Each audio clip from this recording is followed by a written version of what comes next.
There's an uncanny resemblance to the way a woman giving a TED Talk on autism speaks at the beginning and end of her video, and the general vocal suppression that I think the population suffers. She says, "Autism is my voice," as if expecting us to accept that we will take disability as an acceptable voice, but not ability. I think there's a need to show people developing, and that's not seen. I could have done this earlier, I suppose, if the technology had been available and if I'd thought of it and known the possibility existed, but I have a dilemma much like the autistic woman presents in her talk, in that my true voice was hidden from me for years and years. I didn't know it was there, except that it was an ability, not a disability. However, I can simulate the appearance and make people think of autism by pushing myself to the limits where my vocal abilities break down, and that makes them think of a disability. Any ability can be made to look like a disability if you just push it to the point where you can't do it anymore. Now, it seems to me that I could have done a much better job of what my channel currently is now had I started much earlier and showed all the stages in my vocal development. But there's this tendency to think, oh, don't show anything because it's not good enough yet.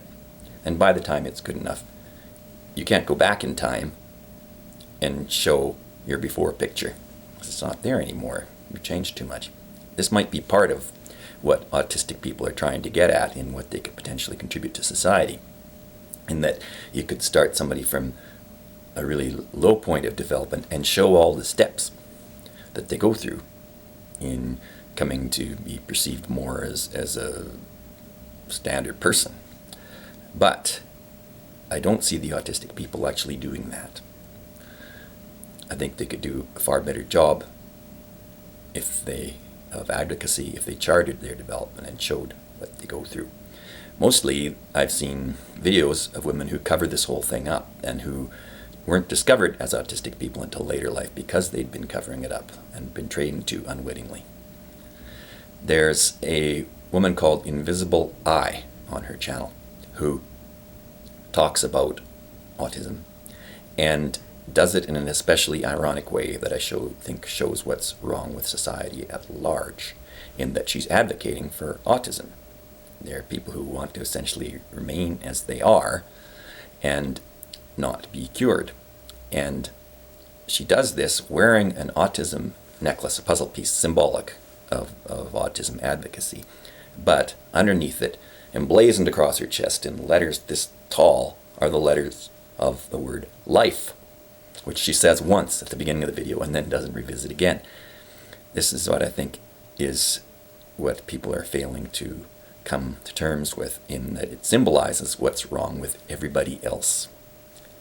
Autism has certain conditions that go with it: aversion to change, misperception of danger, impairment of executive function, and lack of ability to put themselves in someone else's shoes and interpret what they're saying when they speak in a less than explicit fashion.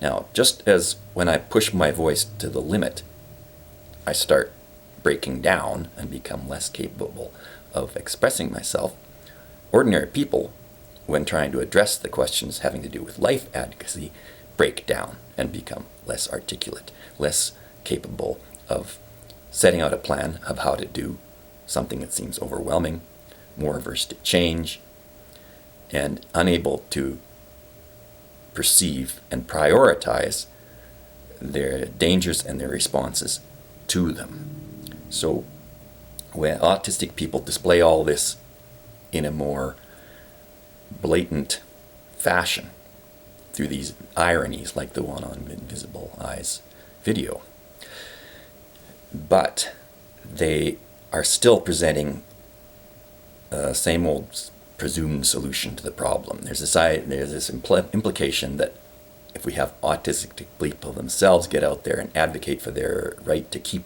hanging on to this condition that is going to kill them faster than other people, somehow we can separate ourselves from them and pretend that the rest of the people aren't afflicted with a similar condition or afflicting it upon themselves. It's something that's, I think, profoundly unnatural, had to be imposed, and can be undone and must be undone if we're going to have access to technologies and social structures that will allow people to become young again and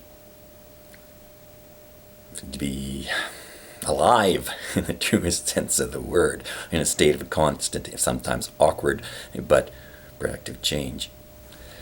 So this is what I see in these videos. There's a profound lack of what autistic people, who are labeled as such at least, because they're in extreme cases often misdiagnosed and not autistic at all, can offer the world a chance to see a full course of someone's development as an adult, a chance to slow things down and examine every stage that someone goes through in his or her life. But in order to do that, they're going to have to live longer lives, and they will need access, I think, to the ability to rejuvenate themselves even more than other people will.